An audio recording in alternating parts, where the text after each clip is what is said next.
Olá!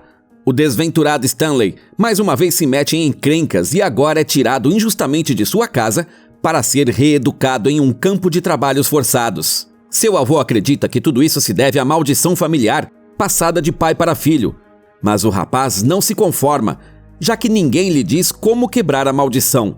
Agora, o humilde Stanley terá de sobreviver no deserto do Texas entre delinquentes juvenis, mas logo perceberá que este é o seu destino e a chance que ele tem esperado por toda a sua vida. No meio do deserto, adolescentes cavam buracos com pás sob a supervisão dos mais velhos. Um rapaz apelidado de Saco de Latido vê uma cascavel e se aproxima dela, ignorando os avisos de seus amigos.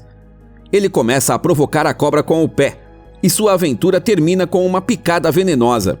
Enquanto isso, o azarado adolescente Stanley Yelnats IV se mete em mais uma encrenca. Do nada, sobre sua cabeça cai um par de tênis com uma grande cruz vermelha, símbolo do famoso jogador de beisebol Clyde Livingston, de quem o rapaz é fã. Ele corre feliz para casa com o tênis, mas a polícia o vê no caminho e o acusa de roubo. Eles levam Stanley para casa, onde vive sua estranha família, formada por sua mãe, pai e avô. Os policiais veem um apartamento cheio de tênis. Contudo, os calçados fazem parte do projeto do pai, que vem tentando a vida inteira inventar a cura para o chulé. A gota d'água são os cartazes do atleta acima da cama de Stanley, fazendo com que os policiais tirem suas próprias conclusões. Quando vão embora, o avô revela que é tudo porque o antepassado de Stanley, apelidado de ladrão de porcos, lançou uma maldição sobre a família.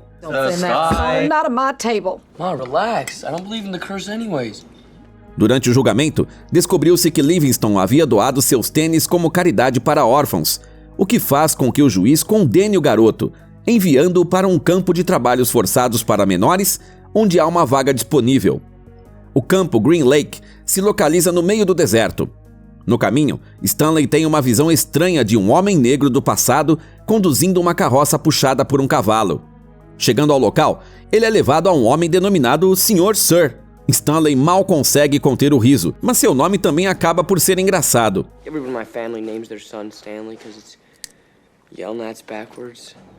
Sr. Sir explica que quase não há guardas aqui, e ele carrega uma arma para se defender dos lagartos de pintas amarelas. O acampamento está localizado em um oásis chamado Lake, porque o deserto local é o fundo de um lago seco. Todos os dias, como terapia ocupacional, os detentos devem cavar um buraco profundo, apesar do sol escaldante e das cascavéis. Mas elas não são tão assustadoras quanto os lagartos de pintas amarelas, cuja mordida causa uma morte lenta e dolorosa. Aos adolescentes, é prometido que se eles encontrarem algo interessante, poderão ganhar um dia de folga. Dr. Pendenski, o conselheiro do campo, aparece e o informa sobre a principal regra local: não aborrecer o misterioso diretor de quem o Sr. Sir é assistente. Em seguida, ele conhece 3 outros adolescentes, Raio-X, Lula e Sovaco, que apelidaram o conselheiro de Mamãe. Stanley é designado a um lugar em sua tenda na antiga cama de Saco de Latido. Lá ele conhece Iman e Zig-Zag, assim como Zero, que não fala com ninguém, e por isso, Dr. Pendenski o considera deficiente mental. Sovaco se torna o mentor de Stanley, e ele rapidamente o ensina os costumes locais.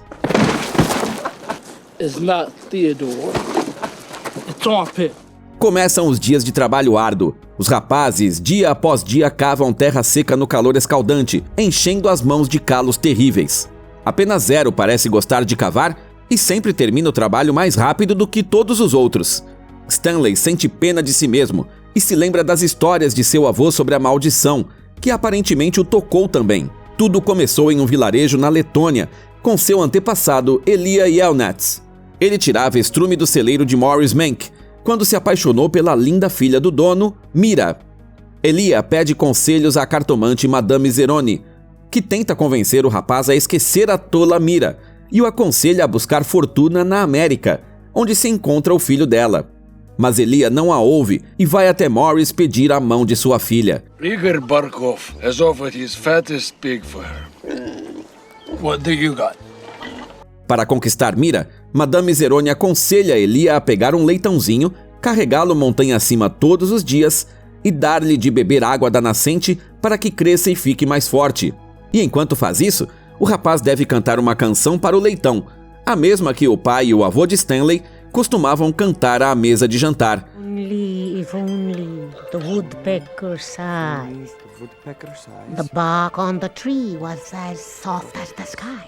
Depois que o porco crescesse e ele o trocasse pela noiva, Elia deveria levar a própria Madame Zeroni para o topo da mesma montanha e cantar enquanto ela bebia da fonte. E se ele se esquecesse de fazer isso, a cartomante amaldiçoaria ele e a todas as gerações dos Yelnats. Tudo acontece como Madame Zeroni havia profetizado, e quando Elia compara seu porco com o de Igor, o pai de Mira permite que a filha escolha com quem casar, o jovem Elia ou o asqueroso Igor.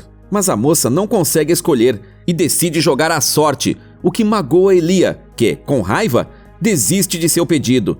Ele larga tudo e parte para a América, esquecendo-se da promessa.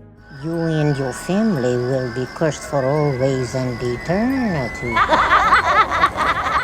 E agora, seu descendente queimado de sol termina de cavar seu buraco e, tarde da noite, retorna ao acampamento, onde o Sr. Sir o salva do ataque de um lagarto. Stanley escreve uma carta para sua mãe, na qual ele idealiza o quanto gosta do acampamento. Eles passam o dia todo no lago, onde logo aprenderá esqui aquático e os animais locais são muito interessantes. Um dia, Stanley encontra um fóssil de peixes, mas isso não é suficiente para tirar um dia de folga. Raio-X diz que eles estão cavando há meio ano e não seria justo se o novato fizesse uma descoberta. Portanto, agora Stanley deve primeiro levar todos os achados para ele. Dr. Pendanski explica que, além do lago, havia uma cidade inteira nesse local, cujo dono era o avô do diretor do acampamento. Na sala de descanso, Stanley, por ser desajeitado, quase se mete em confusão com um dos rapazes mais arrogantes e perigosos e, por isso, recebe o apelido de Homem das Cavernas. Caveman? It's better than bark bag. Stanley acaba fazendo amizade com Zero, que afinal pode falar, mas só conversa com ele. Contudo, Zero ainda não sabe ler. Em outro dia, Stanley encontra um objeto estranho no local da escavação, que se parece com uma bala com as iniciais KB, mas ele tem que dá-la ao raio-x, que entrega o achado para o mamãe na manhã seguinte. No local das escavações, chega o tão temido diretor, que na verdade é uma mulher rígida chamada Lou. Ela elogia raio-x e lhe dá o dia de folga, enquanto ela mesmo fica para comandar as escavações. Mas devido ao fato de raio-x ter mentido sobre o verdadeiro local da descoberta, nada além de areia e pedras pode ser encontrado no seu buraco. A história da cidade no lago é que o filho do prefeito, Trout Walker, um antepassado da diretora Lou, propôs à professora, senhorita Catherine, que se tornasse sua esposa. Mas a mulher estava apaixonada pelo vendedor de cebolas Sam, um afro-americano que anunciava seu produto como um repelente de lagartos de pintas amarelas. I'll fix that roof in exchange for 3 jars of your spice peaches. Sam também ajuda a consertar a escola de sua amada e a beija, mas quando os habitantes da cidade, liderados por Trout, descobrem sobre o relacionamento dos dois, eles queimam a escola, e Sam em seu barco Mary Lou é alcançado e morto por Trout. O xerife sequer tenta impedir a injustiça. Give me a kiss. Kiss the onion picker. You're drunk! Em retaliação, Catherine o mata e deixa uma marca de batom na bochecha do xerife com um beijo. Assim, a ex-professora se torna a lendária criminosa Kissing Kate Barlow, que colocava sua marca vermelha naqueles que ela tirava a vida. Stanley havia ouvido sobre essa história, já que seu bisavô tinha sido atacado por ela, mas sobreviveu milagrosamente.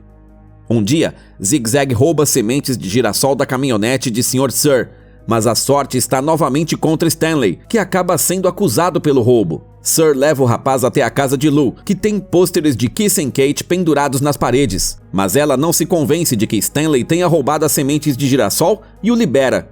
Em vez disso, ela pune Sr. Sir com um tapa na cara com suas unhas, que havia acabado de pintar com esmalte caseiro de veneno de cobra. Enquanto Stanley estava ausente, Zero cavou o buraco do novo amigo. Hey, Zero. Why'd you dig my hole, man? You just took the sunflower seeds. Yeah, but neither did you. O rapaz acredita que Stan não roubou os tênis, e eles concordam que, em troca de parte do trabalho, Zero tenha aulas de leitura. Após o tapa da diretora, Sr. Sir fica com cicatrizes enormes e desconta sua raiva em Stanley, privando-o de água. Zero compartilha com o amigo a água de sua garrafa, e juntos eles supõem que o achado no poço é um batom com as iniciais de Kate Barlow. Zero também revela seu nome verdadeiro, Hector Zeroni. O garoto conta que é órfão. Ele morava com a mãe, que um dia simplesmente desapareceu, e por isso teve de vagar e dormir em valas. Ele comenta que, se tivesse dinheiro, faria qualquer coisa para encontrá-la. Depois que Dr. Pendanski mais uma vez zomba de Hector por não saber ler, o garoto não aguenta e o nocauteia com a pá. Em seguida, ele corre para o deserto, sem que ninguém vá atrás dele. He had nobody. He was nobody. Zero é substituído por um novo infrator, que é imediatamente apelidado de Comichão, por causa de seus tiques. Ele entrou no acampamento por causa de sua propensão a roubar carros. Alguns dias depois, com a ajuda de Comichão, Stanley tenta roubar a caminhonete de Sr. Sir para encontrar Zero, mas não consegue ir muito longe e a caminhonete cai no buraco. O rapaz consegue escapar e sair correndo com as próprias pernas atrás do amigo desaparecido. Sir se preocupa se a família de Elnatz vai criar confusão, mas Lou ordena que a fuga não seja relatada até 2 semanas depois do ocorrido. Enquanto isso, Stan encontra Zero escondido sob os restos do barco afundado de Sam, o Mary Lou. Ele sobrevive graças às compotas de pêssego de Sra. Catherine, com as quais ela pagou Sam por seu trabalho. Os suprimentos estão acabando e Stanley comenta sobre voltar ao acampamento. Mas Zero se recusa terminantemente. Olhando em volta, os rapazes veem a montanha Polegar de Deus, sobre a qual o avô de Stanley contou. Foi lá que o bisavô dos Elnatz escapou depois que Kissing Kate roubou sua carruagem e o deixou para morrer no deserto. Eles decidem subir até o topo e rastejar pelas encostas íngremes, onde Zero salva Stanley de cair às custas de suas mãos feridas. Logo depois, ele desmaia de exaustão, e Stanley o coloca em suas costas e o leva ao topo, onde encontram um campo de cebolas e uma fonte de água, que o salvam da morte. Contente, Stanley começa a cantar a canção da sua família, e sem saber, cumpre a promessa feita por seu ancestral, a Madame Zeroni. Ele quebra a maldição da família, porque Hector Zeroni é descendente direto da cartomante. Na mesma noite, o pai de Elnatz acidentalmente deixa cair pêssegos e cebolas na panela, e assim cria a cura para o chulé que ele tem procurado por toda a vida. I don't smell anything. We don't smell anything. Pela manhã, Hector revela que foi por causa dele que Stanley foi enviado para o campo Green Lake. Na época, o rapaz morava em um abrigo onde deveria acontecer um leilão beneficente.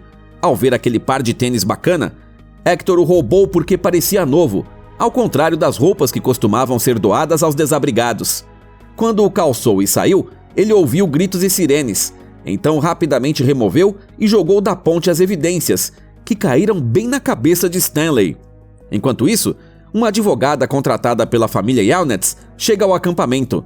A mulher traz a notícia da anulação da decisão judicial e da soltura do adolescente e fica indignada por não o encontrar.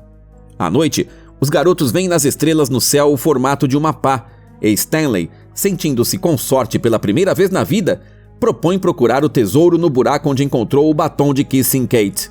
Antes de sua morte, a mulher realmente enterrou algo no deserto. Embora Trout Walker, sob jura de morte, lhe exigisse a localização do tesouro, Kate apenas amaldiçoou toda a sua família à busca eterna, e em seguida se permitiu ser mordida por um lagarto venenoso e morreu. Stanley e Zero encontram o buraco certo e desenterram o baú. Lou e Sr. Sir avistam os garotos fugitivos e tentam pegar o tesouro, quando de repente uma colônia inteira de lagartos mortais sobe diretamente em cima dos garotos. Tendo ficado nessa posição a noite toda, eles são descobertos pela advogada de Stanley e pelo promotor, que ela trouxe para verificar as irregularidades no acampamento. Lou tenta mentir que o baú a pertence e acusa novamente Stanley de roubo. Indignados, os garotos finalmente saem do buraco, onde os lagartos não os tocam por causa do cheiro da cebola. Hector lê em voz alta a inscrição no baú. Stanley Elnatz. Foi no baú da carruagem do bisavô que o ladrão colocou o tesouro. No acampamento, o promotor observa um monte de violações. Acontece que o Sr. Sir não tem o direito de portar armas e já esteve na prisão antes. Quanto à mamãe, ele não é um conselheiro de verdade e Lou será condenada por deter Hector ilegalmente, já que destruiu seus arquivos. Em seguida, a advogada chama Stan para entrar no carro. I can't leave without Hector. I'll be okay. Os amigos não são separados e podem ir embora juntos. Mas, de repente, pela primeira vez desde o dia da injustiça contra Sam e Catherine, uma chuva torrencial cai sobre o deserto. Lou, que foi forçada pelo avô a cavar buracos durante toda a infância, implora a Stanley que mostre a ela o conteúdo do baú. Just let me see what's inside, please. Excuse me? Dentro do baú há uma fortuna, tudo o que Kissing Kate conseguiu roubar em sua vida. Stanley decide que metade do dinheiro deve ir para Hector, e o garoto usa sua parte para contratar detetives particulares que encontram sua mãe viva e bem. O acampamento do lago fecha e todos os garotos detidos são mandados para casa.